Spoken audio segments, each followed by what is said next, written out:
Hey girlfriends, it's me, Naturally Sage. Welcome back to my channel. If y'all are new here, make sure that you subscribe so you don't miss any natural hair content.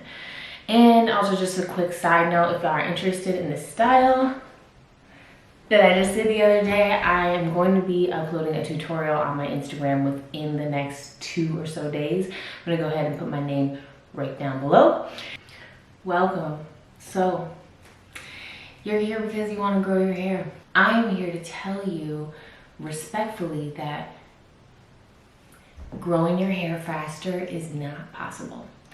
One of the main things I want y'all to understand and take away from this video is that you cannot grow your hair faster. There is no serum or hair mask that's going to help it grow at a faster rate than it normally grows. What you're doing when you use those products is actually promoting stronger, healthier hair, which helps you retain length, because the real enemy here is length retention, not growing your hair faster. Because trust your hair, baby, she's growing. You have to be careful with your hair and be gentle with your hair so you can minimize that breakage, so then you can retain the length that is growing. So basically, I just want you guys to know that your hair is growing. There is hope, okay? You just have to take good care of your hair so you can promote healthy hair and promote a strong hair shaft so your hair doesn't break off when it finally gets to that length that you've been wanting to get to.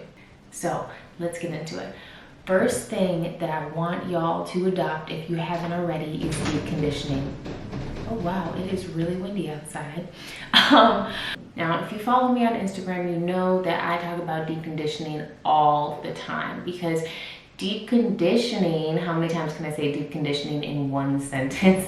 Deep conditioning is going to promote healthy hair and is really going to help strengthen the individual strands of your hair. So when we're talking deep conditioning, physically on the surface, we're gonna see a lot of improvements. So we're gonna see improvements in shine. It's gonna brighten your hair up a bit. So if your hair looks dull or dry, it's gonna look nice and moisturized. It's also gonna build elasticity, which is the ability of your curls to return to its natural state after they've been stretched or compressed, which is important when we're talking natural hair, because we're always trying to get that natural shape back into our hair. Now that we've talked about some of those physical things on the surface, let's go ahead and talk about those things that you may or may not see. Deep conditioning is going to help you prevent hair damage. When your hair is more moisturized, it's less likely to break off and less likely to have split ends. It also helps nourish and strengthen your hair, which is going to help you when you're pulling tight in those protective style or just any type of high puff or anything like that. It's gonna help your hair be stronger in those positions. So when you take out those hairstyles, you shouldn't shed as much as you normally would. Overall, deep conditioning is just gonna help you refresh your hair and kind of reset your hair. So if you don't get anything else from this video, just know that deep conditioning is a vital part of being natural, and it's especially important in that transitioning phase. When you're working with relaxed hair, your hair is likely to be more damaged and more dry. So deep conditioning through that transition phase is really gonna promote healthy hair. The next thing that y'all should incorporate in your natural hair routine is clarifying. Whether you wanna clarify with a sulfate-free shampoo, a co-wash, or something natural like bentonite clay or apple cider vinegar, that is your choice. But clarifying is really important for our natural hair because, like I said, when you're putting tons of different products on your hair that contain different chemicals and different additives, you want to make sure that eventually you're stripping your hair back off to its natural state. Clarifying is going to help you balance your hair's pH level. And now you're probably thinking, why is this important again? Balancing your pH level is important because your hair's natural acidity helps keep those cuticles closed and healthy while you're enhancing those antifungal and antibacterial properties. Clarifying is not only going to help you remove that buildup from the products that you've been layering on your hair, it's going to remove those chemicals from those products as well, giving your hair a nice little reset and giving your cuticles a chance to absorb that moisture when you go in to do a deep condition or put leave-in in your hair or whatever it may be. I recommend that if you're clarifying your hair immediately after you're doing something to moisturize your hair, because your hair is going to be just a little bit vulnerable in that state. So either a deep conditioner or a leave-in conditioner will do just fine. That is going to bring me to my next point. The next thing that I think is important for transitioning hair, or for natural hair in general, is moisturization. Our hair can be naturally dry, and when our hair is dry, it's prone to breakage. And like I said at the beginning of this video, breakage is the enemy. We want to minimize breakage as much as possible. I want to give you guys a foolproof method. Like, you clarify every 7 days, deep condition every 7 days, moisturize every 2 days, oil up every 4 days. But the truth is, there isn't really a perfect science to caring for your natural hair. So that's going to bring me to my next thing, and that's pay attention to your hair. If you want to know when to clarify your hair, the best thing that I would recommend is going in, clarifying your hair, and then taking some time to feel your hair and think about it. How does this feel? How does this look? This is how my hair feels and looks when it's clarified, because that is what's going to help you later on realize, oh, this doesn't feel like how it did when I clarified it, therefore it might need to be clarified. Let's take a second and try and analyze what my hair needs right now. That's how I kind of set up my natural hair routine. Is I think about my hair and think about what can it possibly need. Being consistent is really important here. It's not like you can just make a perfect schedule and stick to it every time. You have to wake up every day and think about your hair. What have I done with my hair in the last couple of days? What do I need to do to it in the next couple of days? Kind of plan and stay consistent with that plan, and stay consistent with paying attention to your hair, because your hair is going to tell you when it needs something. You're going to see that it's lacking shine, elasticity, or it's just not holding styles the way it used to, or holding twists the way you want it to. That means you have to do something to reevaluate.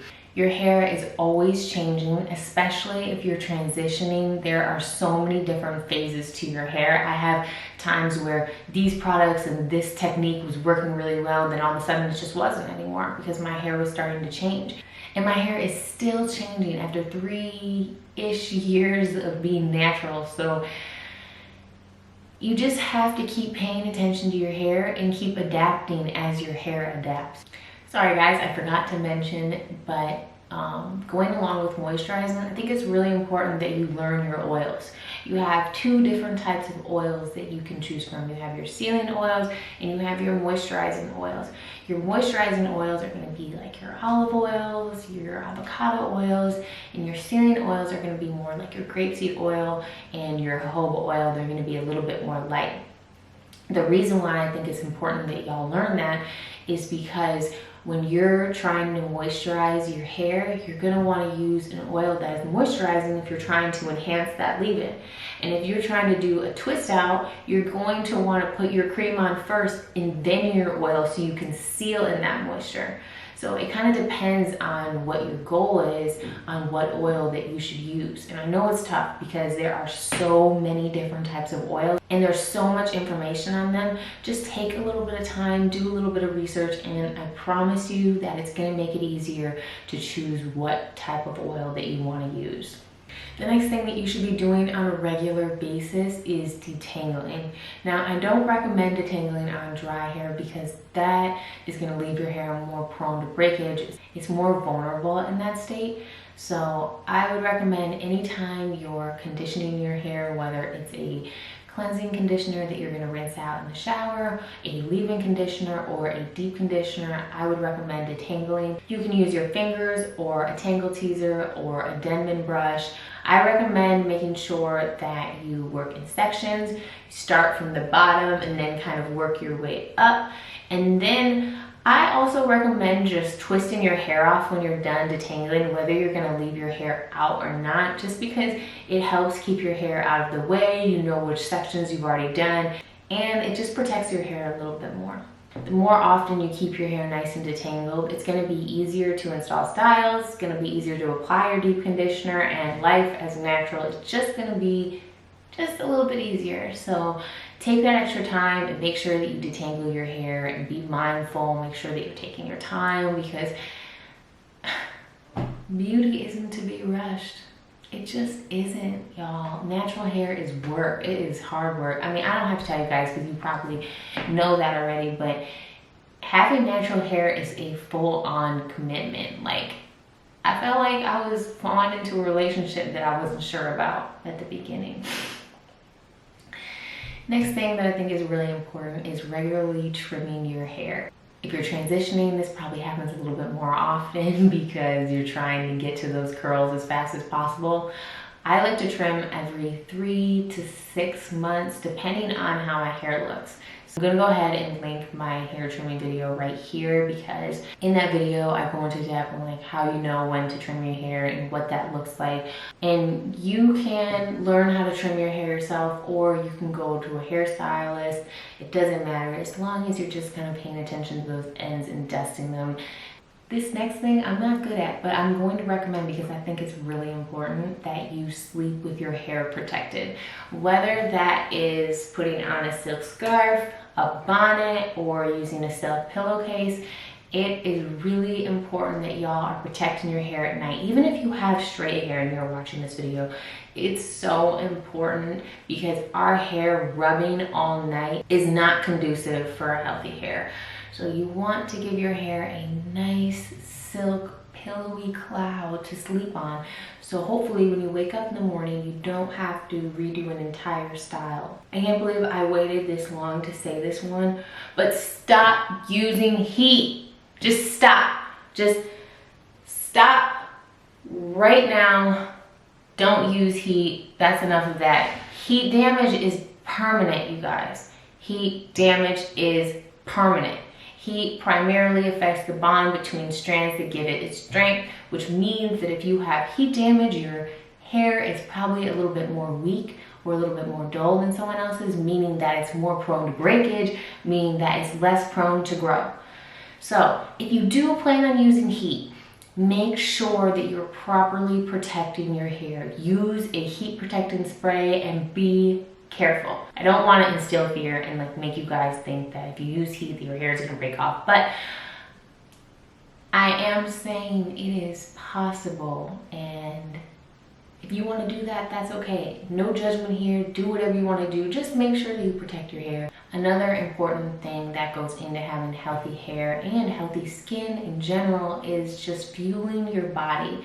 You want to make sure that you're drinking lots and lots of water a day, around 100 or so ounces, and you want to make sure that you're having a nutrient-dense diet. Those nutrients are going to help feed your hair and fuel your body. It's going to be great, okay? Last but not least, protective styles.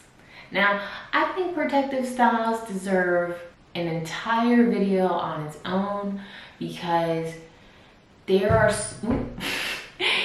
so many great things and so many benefits that happen when you have a protective style installed, but there's also this line that people cross sometimes where they're keeping their protective style in for over a month, or they're not taking care of their hair within that protective style, not oiling their scalp, not clarifying at all.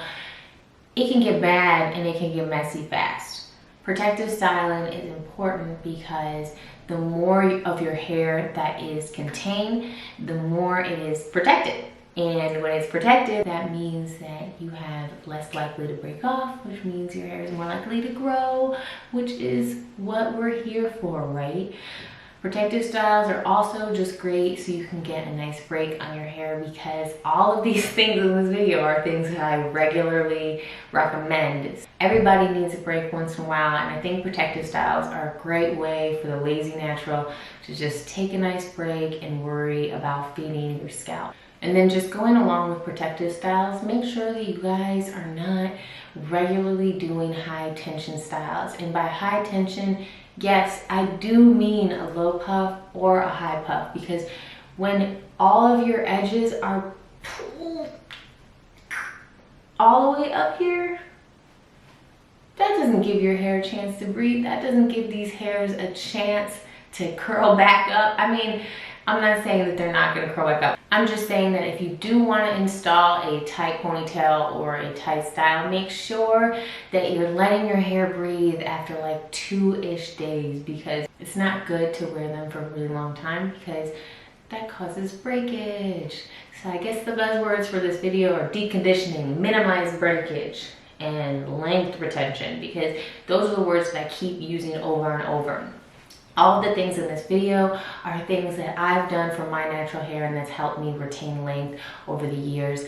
And I really hope that some of these tips help y'all. If you guys want any more information on any of the tips that I shared in this video, leave a comment below. I hope you guys enjoyed this video. Thanks for watching. I'm Naturally Sage.